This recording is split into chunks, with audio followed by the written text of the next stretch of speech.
इस पर ज्यादा चर्चा के लिए हमारे साथ डिबेट में मौजूद है डॉक्टर बिमल चोपड़ा हैं, बीजेपी प्रवक्ता। आपका बहुत बहुत स्वागत है स्वराज एक्सप्रेस में। धनंजय सिंह ठाकुर है, कांग्रेस प्रवक्ता, आपका भी बहुत बहुत स्वागत है। पीसी रथ है, वरिष्ठ पत्रकार है, आपका भी बहुत बहुत स्वागत है स्वराज एक्सप्रेस में। पहला सवाल बीजेपी प्रवक्ता डॉक्टर बिमल चोपड़ा जी से करते हैं। डॉक्टर बिमल चोपड़ा जी, सरकार लाल आतंक से निपटने की कवायद में लगी है, सरकार ने पूरी तैयारी कर ली है, नियमों में अपडेट करने की सरकार की तैयारी, क्या अपडेट होगा? क्या लाल आतंक खत्म कर पाएगी सरकार?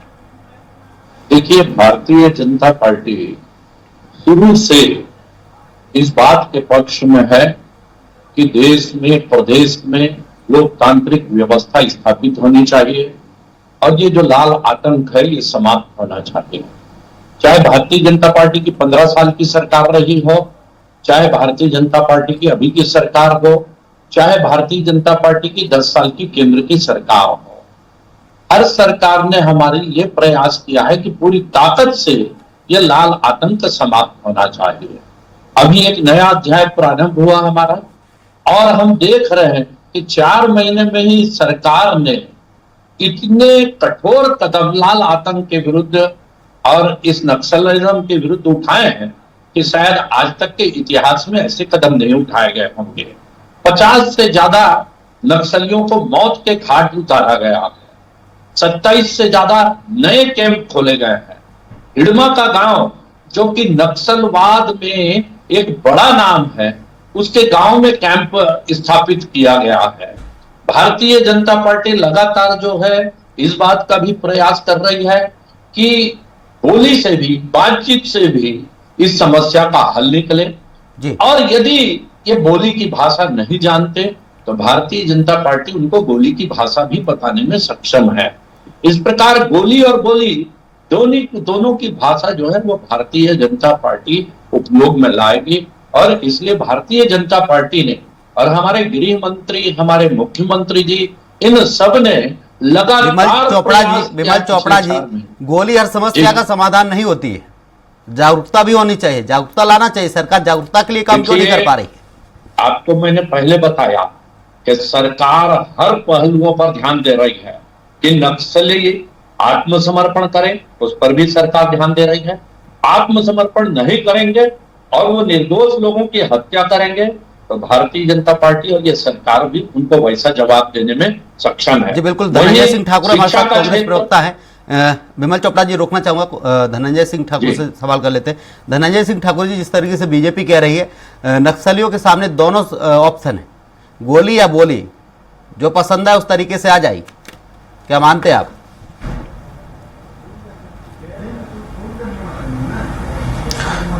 देखिए तोमर जी, मुझे लगता है कि भारतीय जनता पार्टी की सरकार और उनके मंत्री और उनके नुमाइंदे बड़े कंफ्यूजन में हैं।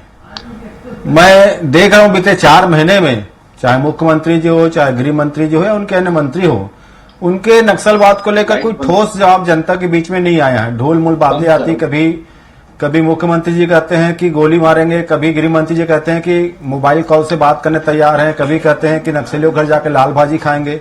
और अभी जिस प्रकार से भारतीय जनता पार्टी की सरकार ने नक्सलियों से सुझाव मांगे हैं, ये तो बड़ा हास्यास्पद है। और कांग्रेस पार्टी की जो सरकार थी, उस दिन आप देखेंगे स्पष्ट नीति थी, विश्वास, विकास और सुरक्षा। हम चर्चा करते थे 4.5 महीने में क्षेत्र की जनता से, वहां के बुद्धिजीवी वर्ग के, वहां से युवाओं के, वहां से युवाओं से। धनंजय सिंह ठाकुर जी, बीजेपी का कहना है 4.5 महीने में 112 से ज्यादा नक्सली मार गिराए हैं। बीजेपी शासन में नक्सली पनप नहीं पाते, नक्सलियों को पनपना कांग्रेस शासन काल में रहा। सुनिए ना तोमर जी, जी, भारतीय जनता पार्टी के नेताओं को ना झूठ बोलने की बीमारी है या इतिहास की इनको जानकारी नहीं है। छत्तीसगढ़ राज्य बना था, आप याद करिएगा, दक्षिण बस्तर के 2 विकासखंड तक नक्सलवाद सीमित था, वहीं उसको कुचला जा सकता था, वहीं दफन कर जा सकता था, वहीं उसको खत्म किया जा सकता था। लेकिन भारतीय जनता पार्टी की सरकार में इस प्रदेश के 15 जिले नक्सल प्रभावित हो गए थे। तत्कालीन मुख्यमंत्री डॉक्टर रमन सिंह का गृह जिला भी नक्सल के दंश में झेल रहा था, चपेट में आ गया था। तो इनके पास तो कोई नीतियां नहीं है। और आप देखेंगे हमारी सरकार में जब नीति बनाई गई, हम जाके नक्सल प्रभावित क्षेत्र की जनता से चर्चा किए और उसके बाद वहां के बुद्धिजीवी से चर्चा किए, वहां विकास पहुंचाए, वहां पे रोजगार की व्यवस्था किए, शिक्षा की व्यवस्था किए, तो नक्सली गतिविधियों में 65% की कमी आई थी। ये गृह मंत्रालय की रिपोर्ट कर, गृह मंत्रालय जो केंद्र में भाजपा की सरकार है, और कोंडागांव जिला जो अति संवेदनशील नक्सल प्रभावित क्षेत्र था, उसे भी गृह मंत्रालय ने नक्सल प्रभावित क्षेत्र से बाहर किया है। हमारा भी मानना है कि नक्सलवाद खत्म होना चाहिए, लेकिन नक्सलवाद के लिए इनके पास क्या नीति ये भी स्पष्ट होना चाहिए, क्योंकि रमन सरकार के दौरान आपको याद होगा तोमर जी, केपीएस गिल जो पंजाब में डीजीपी थे, उनको यहाँ पे भेजा गया था नक्सल मामले में सलाह देने के लिए। तो उस दौरान भाजपा की सरकार ने उनसे कहा था कि वो वेतन ले और मौज करे। तो भारतीय जनता पार्टी के पास नीति क्या है, और जिस प्रकार से आज इनका रवैया चल रहा है बड़ा तो हास्यास्पद है। अरे आपको नक्सल मामले में नक्सलियों से बात करनी है तो सबसे पहला अपील तो ये होना चाहिए कि नक्सली अपनी बंदूक को छोड़े और भारत का संविधान को सम्मान करे, बैलेट पे आए और उसके बाद सारी चर्चाएं करिए। तो उस दिशा में सरकार को काम करना चाहिए। तो एक और हमारे जवान नक्सलियों को खदेड़ रहे हैं, दूसरी ओर सरकार के लोग बात करने की बात करते हैं, तो हमारे जवानों का हौसला कहीं ना कहीं से टूटता है। सरकार को अपनी नीति स्पष्ट करना चाहिए कि वाकई नक्सल की जो समस्या है उसका हल कैसा चाहते हैं, ये इनको जनता को बताना चाहिए। जी बिल्कुल। पीसी रथ जी हमारे साथ वरिष्ठ पत्रकार हैं। पीसी रथ जी, जिस तरीके से सरकार लाल आतंक को निपटाने की रणनीति बना रही है, क्या ये रणनीति कारगर होगी कि सरकार लगातार नक्सलियों से अब बात संवाद करने को भी तैयार है? पीसी रथ जी। जी देखिए अरुण जी, सरकार की मंशा और नीयत अगर अच्छी है तो इस बात का स्वागत किया जाना चाहिए। सरकार की नीयत अगर वाकई में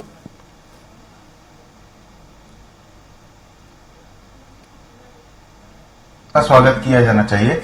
नक्सलियों के पुनर्वास के लिए सरकार जो नीति बनाना चाहती है उसमें उस क्षेत्र के जो अनुभवी लोग हैं उनकी मदद लेकर के सरकार निश्चित रूप से कुछ अच्छा करना चाहती है और उससे शांति का एक वातावरण बनेगा। एक दूसरे के प्रति विश्वास का अगर वातावरण बनता है तो उसका स्वागत किया जाना चाहिए, क्योंकि ये बात तय है कि ये घटना, ये जो स्थितियां हैं, जो लगातार मुठभेड़ की स्थितियां या नक्सलियों द्वारा हत्याएं किए जाने की, मुखबिर के नाम से लोगों को मारे जाने की घटनाएं जो अपन रोज देख रहे हैं, जो लगातार दिन प्रतिदिन जो है, उससे कोई भी नहीं चाहता कि इस तरह का रक्तपात लंबे समय तक रहे। और पुनर्वास के नाम पर जो दीर्घकालीन नीति है वो होनी चाहिए, ताकि बार बार सरकारों के बदलने से उस नीति पर उस तरह से फर्क न पड़े, क्योंकि लोगों के जीवन का प्रश्न है। एक तरफ देखिए कि वनोपज इकट्ठा करने के लिए गांव वाले जंगल में तेंदुपत्ते के लिए जा रहे हैं या अपनी पूजा पाठ के लिए जा रहे हैं, वीरान गांव में जा रहे हैं, और उनको जो है नक्सली समझ के फोर्स के लोग धोखे से मार देते हैं। तो ये इस तरह की जो घटनाएं आती हैं वो घटनाएं भी बहुत दुखद हैं, और फोर्स को अपनी जान की सुरक्षा रहती है, की चिंता रहती है, और वो किसी भी आदिवासी को जंगल में देख करके वो नक्सल समझ बैठती है। तो ये स्थितियां लगातार लोकतंत्र में नहीं चल सकती। पहले भी ये स्थितियां हुई थी, सारकेगुड़ा और एडसमेटा सब मुठभेड़ को बाद में न्यायिक जांच कमीशन ने जो है वो फर्जी मुठभेड़ निरूपित किया था। लेकिन छत्तीसगढ़ का दुर्भाग्य है कि यहाँ पर आदिवासियों की ओर से उस तरह से सक्षम पहल उन चीजों को लेकर प्रतिकार नहीं हो पाता है और नक्सल मामला बोल करके न्याय नहीं मिल पाता है। तो ये भी देखना जरूरी है कि बेबस नागरिकों को, निरीह नागरिकों को इस तरह से हिंसा का शिकार न होना पड़े। और अगर पहल हो रही है तो राजनीतिक क्रेडिट लेने की राजनीति से हट करके इस मुद्दे को आम आदिवासियों के रक्तपात से बचने का एक रास्ता के रूप में देखा जाना चाहिए, ताकि इसमें कोई भी राजनीतिक दल, चाहे वो भाजपा हो चाहे कांग्रेस हो, अपनी राजनीति न करे और शांति व्यवस्था के लिए मिलजुल करके या एक दूसरे को के सहयोग से एक दूसरे का राय का सम्मान करते हुए ऐसी नीति बने जिससे वाकई में छत्तीसगढ़ एक अच्छा शांत प्रदेश के रूप में अपनी पहचान बनाए, न कि नक्सल आतंक के रूप में। बिल्कुल। डॉक्टर विमल चोपड़ा जी हैं हमारे साथ। विमल चोपड़ा जी, कांग्रेस कह रही कि अब नक्सलियों से सलाह ली जा रही तो सरकार चलाने की सलाह भी नक्सलियों से ले ली जाए, क्योंकि सरकार अब आपसे संभाल नहीं रही है। अभी हंसी आती है मेरे को कि कभी पत्रकार लोग कहेंगे कि नक्सलियों से बात भी होनी चाहिए, और कभी कहेंगे उनसे सरकार चलाने का तरीका भी पूछ लीजिए। सरकार चलाने का तरीका भारतीय जनता पार्टी तय कर रही है, हमारे मुख्यमंत्री और गृह मंत्री तय कर रहे हैं। लेकिन यदि नक्सली चाहते हैं, लोकतंत्र के धारा में आना चाहते हैं, तो उनसे बातचीत का स्वागत है। और ये तो कहा है हमने कि वो पहले लोकतंत्र पे विश्वास व्यक्त करें, हथियार छोड़ें, और जो हिंसा कर रहे हैं उसको बंद करें, उसके बाद बात होगी। और यदि उनको दोनों रास्ता अपनाना है तो सरकार भी दोनों रास्ता अपनाएगी। यदि कभी वो कहें कि सरकार जो है पुलिस के कैंप बंद कर दे, तो भारतीय जनता पार्टी की सरकार वो बंद नहीं करने वाली है। विमल जी, नक्सली जो है मुख्य धारा में वापस लौट आए, क्या प्लान है सरकार का? क्या वो सुविधाएं नक्सलियों को मिल पाएंगी जिसकी वजह से वो मुख्य धारा में वापस आ जाए? जी जी बिल्कुल, हम प्रयास कर रहे हैं कि मुख्य धारा में आप कुल मिला के अंतिम रास्ता बातचीत ही होता है। लेकिन यदि कोई हिंसा करे और निर्दोष लोगों की जान ले तो उसको रोकना भी सरकार का काम है। ऐसे लोगों को पीछे ढकेलना, और इसके लिए सरकार ने 28 कैंप खोले हैं, 4 महीने में सरकार ने खोले हैं और घोर नक्सल क्षेत्रों में खोले हैं, और वहां चुनौती दी है नक्सलियों को कि या तो आप लोकतंत्र पर विश्वास कीजिए या फिर आप हथियार उठाएंगे तो सरकार भी हथियार का जवाब हथियार से देगा। आप यदि बातचीत करेंगे कांग्रेस ने तो आरोप ये भी सरकार लगाया बातचीत था, के लिए तैयार। विमल चोपड़ा जी, कांग्रेस ने भी आरोप लगाया था और लगातार ये शिकायतें मिल रही थी कि नक्सलियों के साथ साथ आदिवासियों को गोली मारी जा रही, जो ग्रामीण है उन्हें गोली मारी जा रही फोर्स के द्वारा, और उन नक्सली बताया जाता है। आपको बता दूं तो बीच में मुख्यमंत्री भूपेश बघेल जी ने बयान दिया था कि जब 29 नक्सली मारे गए तो ग्रामीण मारे गए हैं, इसकी जांच होनी चाहिए। और दूसरे दिन नक्सलियों ने स्वीकार किया कि यह हमारे साथी थे जो मारे गए हैं। अब मुंह छिपाते फिर रहे भूपेश बघेल जी, उनको जगह नहीं मिल रही है कि मुंह कहां दिखाएं। वो इस प्रकार से सिर्फ एक लिखा हुआ वक्तव्य उनके पास है, जब भी कोई नक्सली घटना हो तो बोल दिया जाए आदिवासी मारे गए। अभी एक आदिवासी जिसकी गिरफ्तारी हुई है उसने कहा है कि नक्सली सादे वेश में घूमते रहते हैं और ये भ्रम फैलाना चाहते हैं कि नागरिकों की हत्या हो रही है करके। यदि उनकी हत्या होती है तो ये सादे वेश में नक्सली ग्रामीणों के बीच घुसे रहते हैं। जिस समय उनको मारा जाता है तो ये जो मानव अधिकारवादी हैं, ये जो लोग हैं, जब आम नागरिक मरता है तब तो ये बिल में घुसे बैठे रहते हैं, और जिस समय कोई नक्सली मरता है तो ये बिल से बाहर निकाल करके चिल्लाने लगते हैं। और इनकी साथी कोई है तो वो कांग्रेस पार्टी है। और मानवाधिकारी लोग जो हैं, जो जेएनयू में चिल्लाते रहते हैं। विमल जी, आप क्या कहना चाहते हैं? नक्सलियों का साथ देने वाली कांग्रेस पार्टी है, नक्सलियों का सपोर्ट कांग्रेस करती है? जी जी बिल्कुल करती है। उसमें कोई साहब भूपेश बघेल जी का वक्तव्य ज्यादा पुराना नहीं है, अभी 1 महीना पुराना होगा कि वो हर बार यही कहते हैं। अभी कांग्रेस ने एक जांच कमेटी गठित की थी 10 दिन पहले जो हत्या हुई थी, क्यों नहीं अभी तक उसकी रिपोर्ट आई? क्योंकि वो जानते हैं कि तथ्य यह है कि वो नक्सली मारे गए हैं, लेकिन 10 दिनों में भी ये रिपोर्ट ला करके जनता के बीच रख नहीं पा रहे हैं। सिर्फ जो है उस समय चिल्लाने का काम जो है वो कांग्रेस के लोग करते हैं, और इनको प्रदेश की और देश की शांति से कोई मतलब नहीं है। इनको सिवाय राजनीति के रोकना चाहूंगा और विमल कुछ चोपड़ा जी नहीं। आपको। अब धनंजय सिंह ठाकुर से सवाल कर लेते हैं। धनंजय सिंह ठाकुर जी, बीजेपी कह रही है कि नक्सलियों का साथ देने वाली पार्टी कांग्रेस है, आपको नक्सलियों की फिक्र रहती है, जनता की फिक्र नहीं रहती। नक्सली मारे जाते हैं, आप उन्हें जनता बता देते हैं। देखिए, असल में भारतीय जनता पार्टी को यहाँ के जो निर्दोष आदिवासी हैं, जिनकी मुठभेड़ में मौत हुई, उसकी चिंता नहीं है, क्योंकि वो आदिवासी हैं। और आदिवासियों की मौत हो जाए तो इनको कोई चिंता नहीं होती है, कोई दुख नहीं होता, क्योंकि आदिवासियों के विरोधी है। पहली बात सुन लीजिए ना, सुन लीजिए ना, आपके पूर्व मुख्यमंत्री मैं बोल रहा हूँ ना, मैं बोल रहा हूँ ना, सुनिए ना, ये बर्दाश्त नहीं कर पाएंगे। इसका जवाब दीजिए। ऐसे डिबेट नहीं होगा, ऐसे डिबेट नहीं होगा, ये फर्जी टाइम का बात नहीं होगा। आपने बोला ना, मुझे जवाब सुन लीजिए। आपने बोला तो मैं जवाब, क्षमता नहीं है। और आपकी कमेटी बनी थी, 10 दिन हो गया, उसकी रिपोर्ट चोपड़ा जी, आपका नंबर है, बोलिए, क्षमता रखिए सुनने की। अरे जवाब तो सुन लो भाई साहब। नहीं, वो प्रश्नों से भाग रहे हैं। है नहीं, साहस ना नहीं। आदिवासियों की बात सुन सकते हैं ना, ओबीसी की बात सुन सकते हैं ना, मजदूरों की बात सुन सकते हैं ना, किसी की बात सुन सकते हैं। ये तो इनका अहंकार है। मेरे को तो जवाब दे दीजिए, मैं तो पूछ रहा हूँ। भूपेश बघेल जी ने 29 नक्सलियों की मौत पे आंसू बहाए थे। मैं दे रहा हूँ जवाब। सोनिया गांधी जी ने, अरे सुन तो लीजिए भाई, मारे गए थे तो रात भर सो नहीं पाए। सुन लीजिए ना, हमारे भूपेश बघेल जी नक्सली मारे गए तो रात भर सो नहीं पाए। बोलते रहिए। धनंजय सिंह ठाकुर जी, अपना जवाब रखिए। बोल लिए, मैं बोलूँ अब? नहीं, जवाब दे दीजिए ना मेरे प्रश्न का बस। भूपेश बघेल जी ने ऐसा वक्तव्य 28 तारीख, आप तारीख याद करिएगा, 28 तारीख याद रखिएगा तरुण जी। अरे किस प्रकार की बात कर रहे हैं भाई, तो सुनने बोलो ना इनको। विमल चोपड़ा ऐसे बात कैसे डिबेट थोड़ी हो गया, इसे पूछ लो पूरा बात। आपका नंबर आए तब आप बोलिए, जवाब तो पूरा होने दीजिए।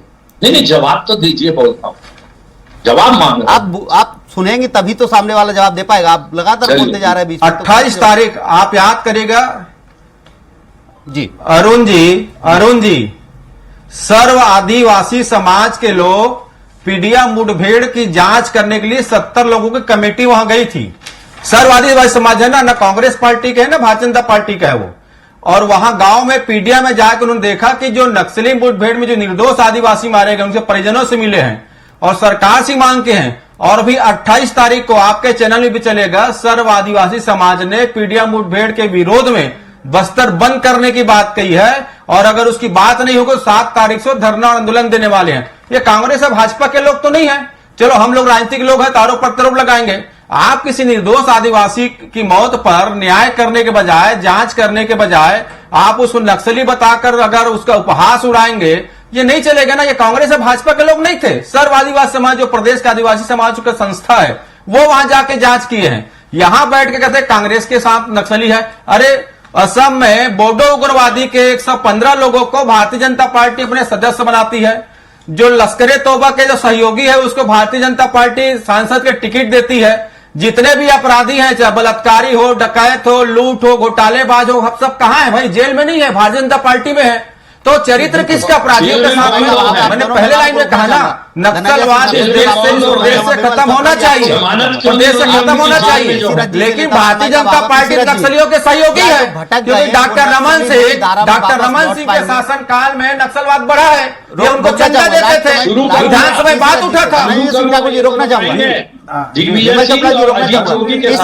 इसी राज्य समय का अभाव है कि क्षेत्र में जो युवा है, आदिवासी क्षेत्र के जो युवा हैं, जी हाँ जी बोलिए। जी मैं वही कह रहा था कि आदिवासी क्षेत्र, अगर सरकार की नीयत अच्छी है तो सरकार को ये कोशिश करना चाहिए कि आदिवासी क्षेत्र के जो युवा हैं उनको उन इलाकों में जो कोऑपरेटिव सोसाइटी या किसानों की कंपनियां बना करके वहां के जो खनिज है उसका जो युक्ति संगत दोहन और परिवहन में भागीदार बनाया जाए, ताकि वो मुख्य धारा से जुड़े। अभी उनके मन में ये इंप्रेशन है कि नक्सल के नाम पे हमको जो है मारा जा रहा है और हमारे प्राकृतिक संसाधनों पे कॉर्पोरेट का कब्जा है, कॉर्पोरेट की मदद के लिए सरकार खड़ी है। तो उनको अगर फायदा होगा उस इलाके के युवाओं को, चाहे वो खनिज के दोहन में, चाहे वो उसके परिवहन में, तो वो जुड़ेंगे साथ में। समय का अभाव रोकना चाहूंगा। इसी तरह डॉक्टर बिमल चोपड़ा जी आपका बहुत शुक्रिया। कांग्रेस प्रवक्ता हमारे साथ धनंजय सिंह ठाकुर जी आपका भी बहुत शुक्रिया। पीसी रज्जी हमारे साथ वरिष्ठ पत्रकार है, आपका भी बहुत बहुत शुक्रिया। जिस तरीके से देखा जाए नक्सलियों को खत्म करने के लिए, नक्सलियों का सुपड़ा साफ करने के लिए सरकार लगातार एक के बाद एक योजना चला रही है, लेकिन अब सरकार नक्सलियों से बात करने को तैयार है। लेकिन इस बातचीत करने का कितना फर्क इन नक्सलियों पर पड़ेगा ये तो वक्त बताएगा। फिलहाल के लिए हमारे डिबेट में इतना ही। आप देखते रहिए स्वराज एक्सप्रेस। नमस्कार।